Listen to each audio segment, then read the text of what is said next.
চলো। তোমার নাম? দেবরা রয়।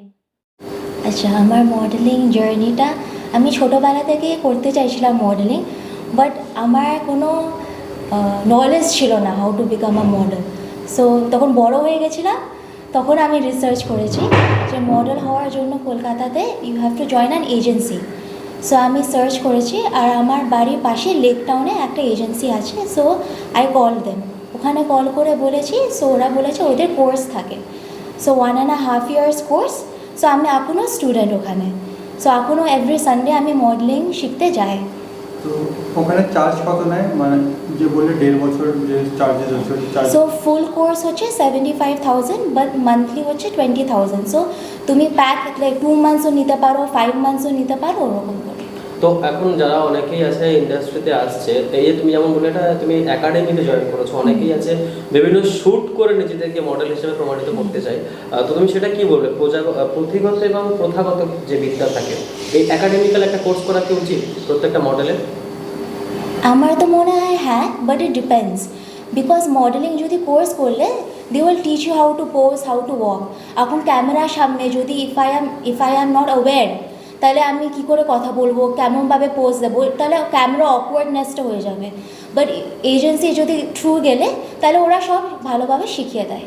আচ্ছা, সুদূর দক্ষিণ কোরিয়া থেকে এই যে বাংলা, বাবা বাঙালি, মা হ্যাঁ। কোরিয়ান, তো এই জায়গাতে এই দুটো সংস্কৃতির মেলবন্ধন কিভাবে খাপ খাইয়ে নিলে? ভালোবাসে। বাহ।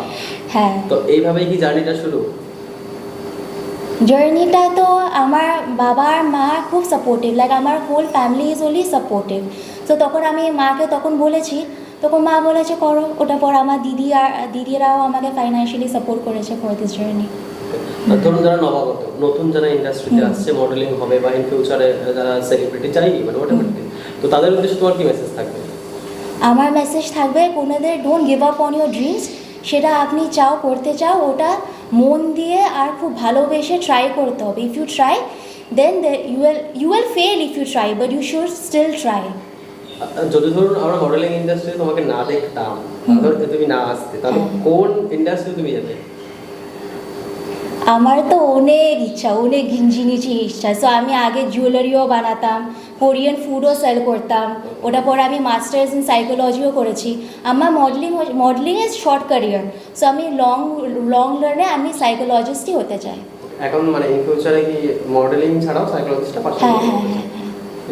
আর এই যে মিস ওয়েস্ট বেঙ্গল হয়েছিল 2020, ওটা নিয়ে একটু জার্নিটা বললে খুব ভালো হবে। ওকে। প্রাইড অফ ইন্ডিয়া যেটা ছিল। ওর জার্নিটা তো দিল্লিতে হয়েছিল। That was a national pageant. So all over India মানুষরা, মেয়েরা কম্পিটিশনে এসেছিল। সো ওদের অডিশন হয়েছিল, আমারও অডিশন হলো 3 রাউন্ডে অডিশন।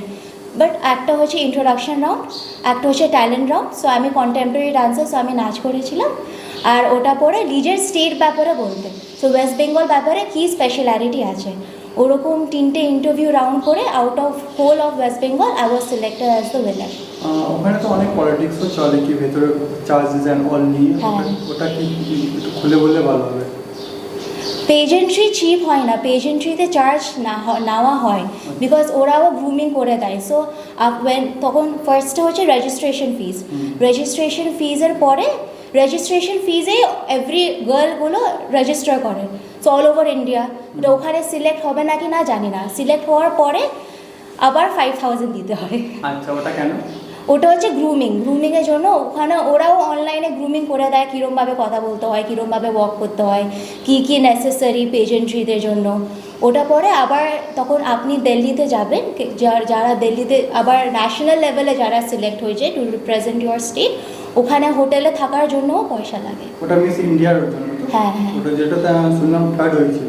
হ্যাঁ। আচ্ছা, এই যে চার্জ, মানে এই যে এখন দেখছি অনেক সার্টিফিকেট, তোমার ট্রফিজ, ক্রাউন, এটা কোথায় কোথায় পেয়েছিলে?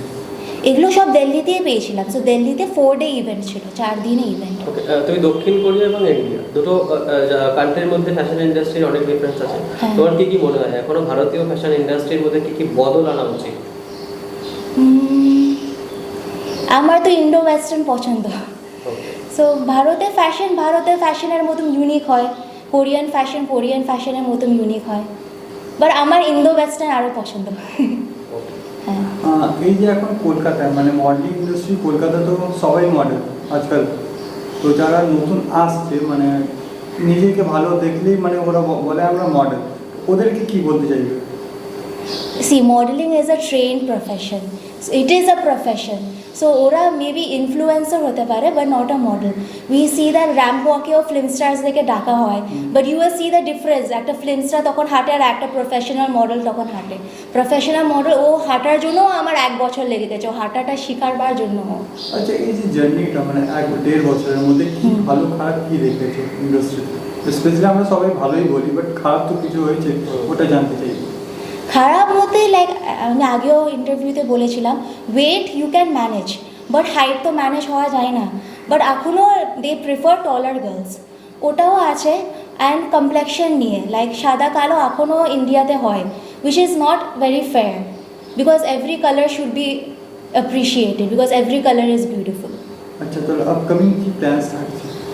আমার আপকামিং প্ল্যান্স তো এখন অবধিও তো মডেলিং চালানো জিনিস, like to go on with modelling.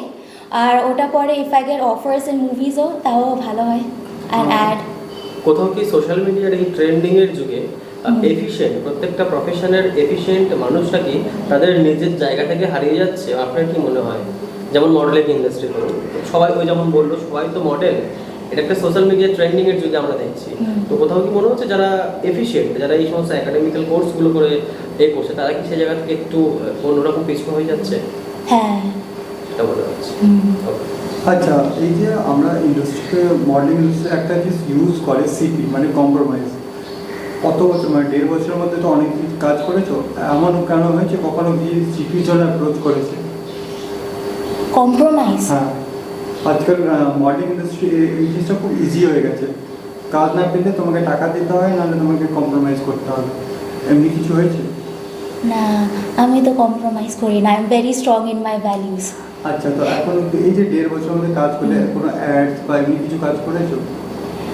ওটা মডেলিং এজেন্সি থেকে ফটোশ্যুটের জন্য ডাকে, সো ফটোশ্যুটের জন্য যাই। অ্যান্ড একটা ব্র্যান্ড শ্যুট ছিল শিমারিং স্টার্লিন, ওটা ওয়াজ আ জুয়েলারি ব্র্যান্ড, ওখানেও কাজ করেছি। ওটা কি পেমেন্ট বা? নো, নন পেড কোলাব। হ্যাঁ। আচ্ছা, এখন অব্দি কটা কাজ করেছে? এখন তখন ফ্যাশন কার্নিভাল হয়, ফ্যাশন কার্নিভালে আমি গেছিলাম, ওখানে 3টে ব্র্যান্ড শ্যুট 3টে ডিজাইনার্সরা এসেছিল। আচ্ছা, পেমেন্ট কোনো এমন কাজ হয়েছে যেটা পেমেন্ট পেয়েছে খুব ভালো, মানে ফার্স্ট পেমেন্ট? আমরা মানে সব কোলাব করেই কাজ করেছে। আচ্ছা, যারা নিউ কামার্স ওদেরকে কি বলবে?